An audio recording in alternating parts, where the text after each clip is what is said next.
KSI is a YouTuber that has never failed to disappoint me in recent times. If you would have asked me a few years ago about my opinion of him, I would have said that he was one of my favorite YouTubers, but slowly over the past year, my opinion of him has slowly started to shift, to the point where I personally just can't stand the guy anymore. And if you look at the comment sections of his videos, it's clear that his fans are slowly turning on him too. There are many things that have started to annoy me about him, from the blatant hypocrisy of him supporting Logan Paul, but making fun of Dylan Dennis's crypto scams, to being a sore loser about a boxing fight and calling for his fans to harass his opponent, to doubling down again on his support of Logan and calling the people criticizing him haters. He's just become very unlikable over the past year or so. And every month, he seems to make worse and worse decisions that have been sending his reputation further and further down. And when some of this stuff was going on initially, I made a video in early March last year, particularly about his hypocrisy with the whole Dylan Dennis thing, so you might be wondering why I felt the need to make another video. Well, considering how much has happened since then and now, I felt like making another video was completely warranted. So with that all out of the way, let's discuss how KSI is the perfect case study on how to ruin a reputation.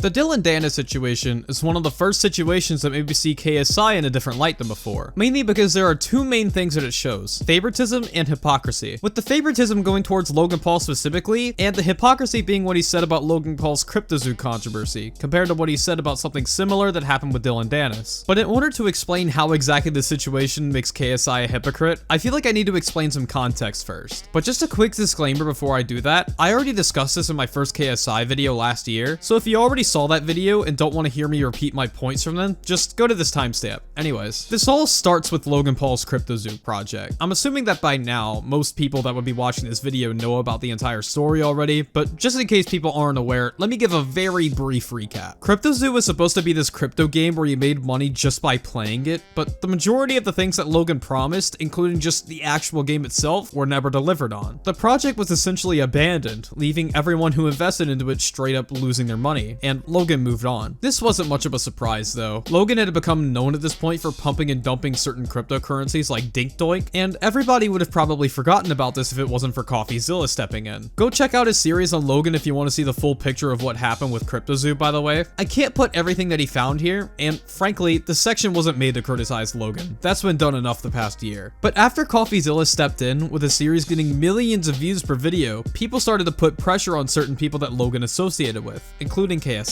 And the response we got at the time was him just saying that we should wait for Logan's side of the story, which was very respectable. Waiting for both sides of the story is obviously the best thing to do, but Logan's responses were very horrible to say the least. From an insane response video to an entire podcast episode to him just walking back both of those and discussing a contingency plan for CryptoZoo, which will be important later in the video, his responses just plain sucked to say the least and didn't prove anything. So how did KSI respond to this, you may be wondering? Did he cut ties with Logan? Did he acknowledge that what he did was wrong at least? Anything? Well, he didn't really say much at the time, to be honest. Instead, he made fun of Dylan Dennis for getting into a similar situation. For some more context, CoffeeZilla and Oompaville both baited Dylan Dennis into falling for a fake crypto project that they created. And instead of just staying quiet, KSI felt the need to make fun of him for this, which you can imagine caused a lot of backlash from his fans. CoffeeZilla just exposed Dylan Dennis. I saw this. This was outrageous. Dylan Dennis is down so bad. We just tricked Dylan Dennis into promoting a fake NFT project.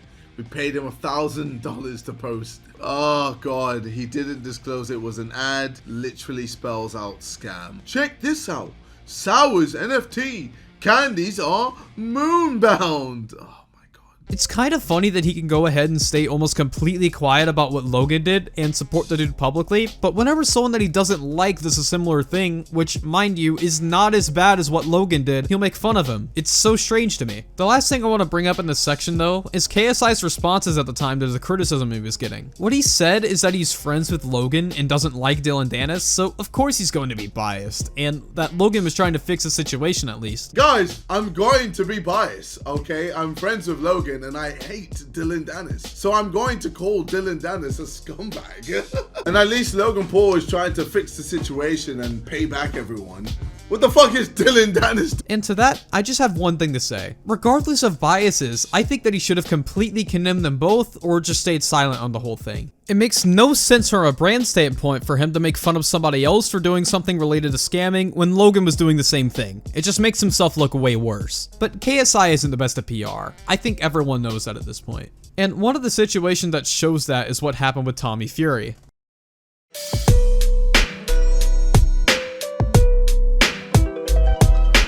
This situation is one of the things that personally shifted my view significantly on KSI, especially with how childish he acted throughout this entire thing. It just showed that no matter the circumstances, he couldn't just put his ego aside and admit to when he lost. But before we get into this, I feel like I need to explain a bit of context first. On October 14th, 2023, the KSI vs Tommy Fury boxing event took place. This came after the fight that Jake Paul had with Tommy Fury, which resulted in Jake's first loss. KSI was clowning Jake hard on Twitter for the whole thing at the time, due to their ongoing rivalry, and he said that he would win if he went against Tommy, which snowballed into the actual fight being organized. The day before the fight was supposed to start, KSI posted a video called "It's Time to Shock the World." The video was essentially just him promoting the fight, but was also a reference to the times when other people would tweet that they would shock the world, only to completely lose their fight. So the whole joke was just saying that you were going to shock the world was cursed in some way. But the funny thing about this video to me, and many others, is that he too would fall victim to this once the actual fight happened. KSI would end up completely losing his fight with Tommy Fury, which led to many people making fun of him for a period.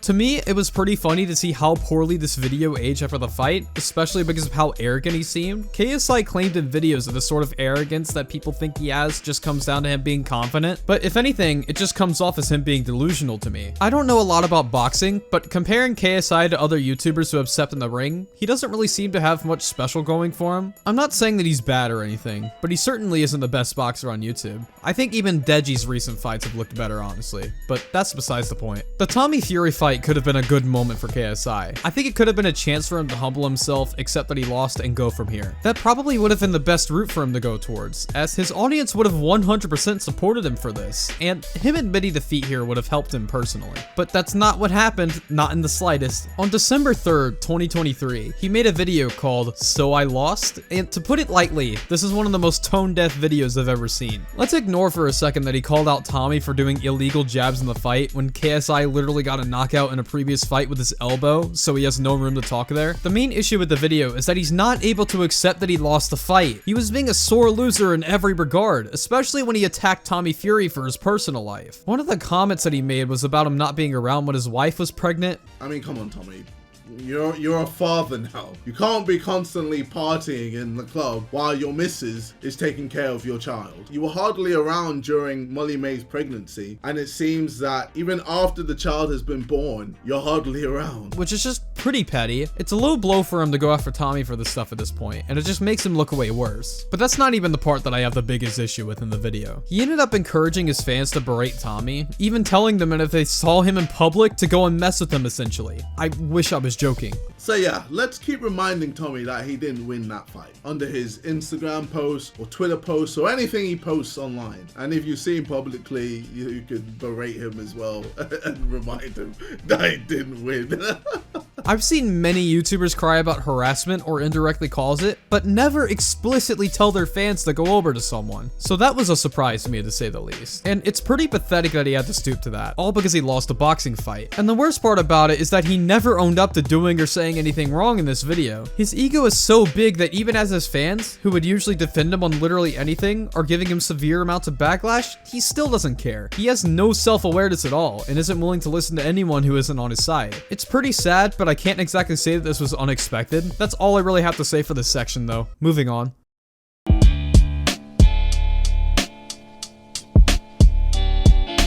Out of everything that I've discussed in this video, this is probably the most indefensible thing that KSI has done, which is backing up Logan Paul when it comes to the whole CryptoZoo controversy. But before I explain why exactly what he said was so bad, let me give some context first. At this point, we already know why what Logan did was bad when it came to CryptoZoo, so I'm not going to reiterate what's so bad about what he did here. It should be obvious at this point. Instead, I want to focus on Logan's whole recovery plan for the victims of his project, which seems to have actively changed over the past year. In early 2023, After CoffeeZilla's series on Logan dropped, and 2 failed responses from Logan himself, Logan finally decided to announce a recovery plan for the CryptoZoo victims. And 2 of the terms that were promised at the time was the refunding of the NFT part of the project, no strings attached, and actually developing the game and releasing it. Now, there was a lot more he could have done, like refunding the crypto token part of it for people who weren't interested in playing the game anymore. The plan wasn't perfect at all, to say the least, and had a lot of issues, but at least it was something. At least some people were getting money back. Well, in theory anyways. There were some cracks starting to form in this plan, and in a few months, Logan would go completely inactive on the project once again. It was only until early this year that Logan came back to the project, 1 year later, but his recovery plan was a little bit different this time. For starters, you could only get your money back in a 1-month time window, which wasn't in Logan's original plan. You could still only get back money from the NFT part of the project, which is where significantly less people were screwed out of their money, since it was less popular than the actual token. You also had to essentially promise Logan that you wouldn't sue the guy if you wanted to get your money back, since Logan was going through a massive lawsuit at the time, which I imagine he probably didn't want to make that worse. And to top this whole thing off, CryptoZoo, the game, was completely cancelled. It was not going to come out, which means that the majority of the money that was invested into the CryptoZoo went literally nowhere and wasn't being refunded. Logan's recovery plan is just straight up bad and screws over the majority of the people who invested their money into the CryptoZoo project. And as you could probably tell with how many drawbacks this entire plan had, Logan got a lot of flack for how he handled this whole thing. But there was one person who came to his defense, and that was KSI. On Logan's tweet announcing his new recovery plan for CryptoZoo, KSI quote retweeted it with, "What will the haters say now?" which was just a tone-deaf statement to make in general. So let me get this straight. These people are haters because they didn't like a guy who scammed people out of millions of dollars all for some stupid crypto game that never came out? Yeah, nice job saying that, bro. He did later make a second tweet clarifying what he meant by haters, and he defended Logan even more this time, but it just confuses me. He says that Logan was doing the best he could to help out when only a portion of the money was being given back to the victims. This is not the best he could have done, and even people who are biased can see that. He also said that he wasn't even talking about the victims when he said haters, and that people are trying to look for a reason to blindly put him down. But the problem with this is that the people who were critical of Logan were people that just wanted him to give back the money and hated what he was doing to the victims of this whole thing. KSI may not have been hating on victims, but he was hating on people who simply wanted Logan to fix the situation, which is almost just as bad in my opinion. If Logan had done this in 2018, KSI would have been all over him for it. He would have made video after video calling Logan a scammer and laughing about it with his Reddit. I'm glad that his comment section and his fanbase in general are calling him out about this, but I doubt that anything will happen. This situation will fade and KSI will be doing better than ever in a few months. But he has lost a significant part of his reputation and showed a worse side of himself than what people saw before. But that's pretty much all I have to say for this section. Moving on.